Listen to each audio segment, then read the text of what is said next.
Assalamualaikum warahmatullahi wabarakatuh. Perkenalkan, nama saya Rukmana dengan NIM Stambuk D101212033.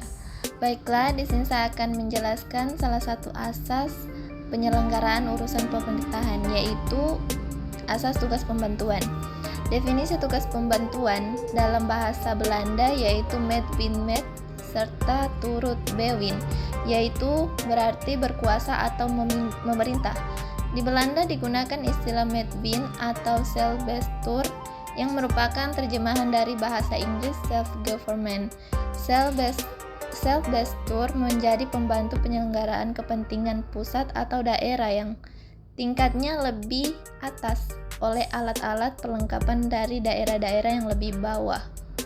Menurut Klein-Jesse, Medbewin ikut sertanya daerah otonom dalam pengaturan dan pelaksanaan materi yang menjadi kompetensi badan-badan hukum yang lebih tinggi.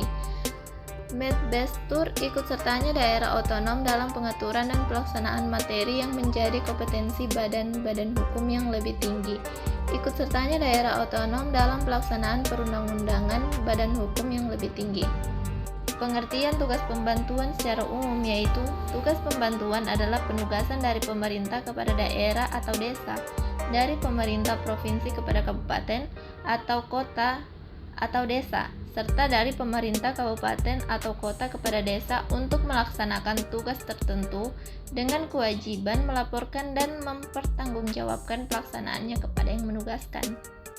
Definisi tugas pembantuan terdapat pada pasal 1 angka 11 Undang-Undang Nomor 23 Tahun 2004, yaitu mengenai penugasan dari pemerintah pusat kepada daerah otonom untuk melaksanakan sebagian urusan pemerintahan yang menjadi kewenangan pemerintahan pusat atau dari pemerintah daerah provinsi kepada daerah kabupaten atau kota untuk melaksanakan sebagian urusan pemerintahan yang menjadi kewenangan daerah provinsi. Di sini terdapat ciri-ciri pelaksanaan dari asas tugas pembantuan, yaitu yang pertama, bukan transfer kewenangan maupun delegasi kewenangan, tetapi pemberian bantuan pelaksanaan tugas yang bersifat operasional. Yang kedua, kewenangan tetap melekat pada institusi pemberi tugas. Yang ketiga, tersedianya dana, sarana, dan prasarana serta personil yang diperlukan.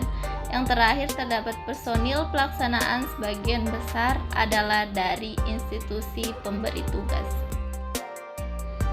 Di sini terdapat salah satu contoh dari tugas pembantuan, yaitu pembangunan pasar. Pembangunan pasar termasuk renovasi. Hal ini mengacu pada Peraturan Menteri Perdagangan Nomor 42/MDAG/per/10/2010 tahun 2010 tentang pengolahan kegiatan pembangunan dan pengembangan sarana distribusi melalui dana tugas pembantuan. Dalam hal ini, Menteri Perdagangan menugaskan kepada gubernur atau bupati wali kota untuk melaksanakan kegiatan pembangunan dan pengembangan sarana distribusi melalui tugas pembantuan bidang perdagangan.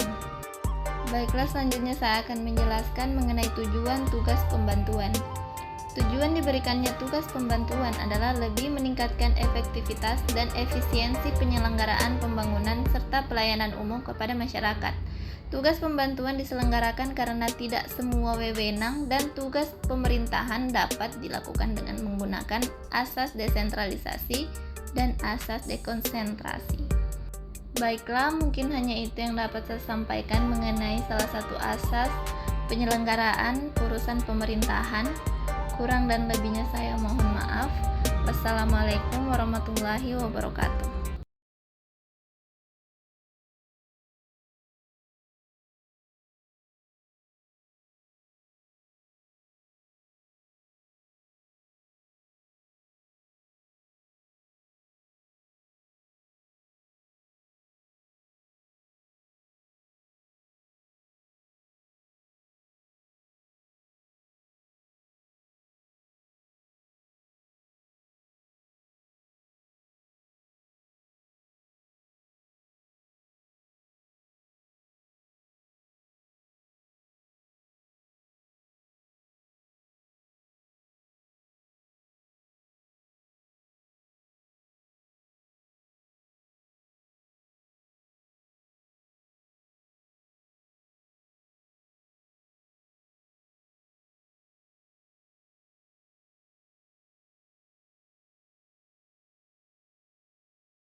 Selanjutnya saya akan menjelaskan tujuan tugas pembantuan. Tujuan diberikannya tugas pembantuan adalah lebih meningkatkan efektivitas dan efisiensi penyelenggaraan pembangunan serta pelayanan umum kepada masyarakat.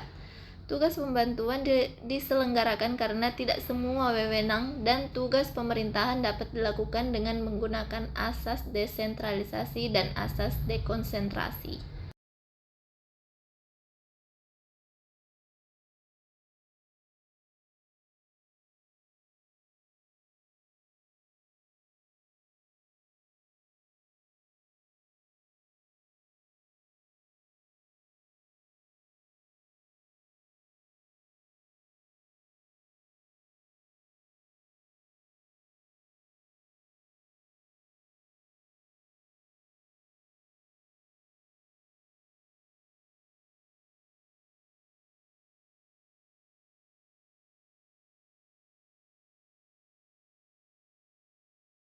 Baiklah teman-teman, mungkin hanya itu yang dapat saya sampaikan mengenai salah satu asas penyelenggaraan urusan pemerintahan yang dapat saya sampaikan.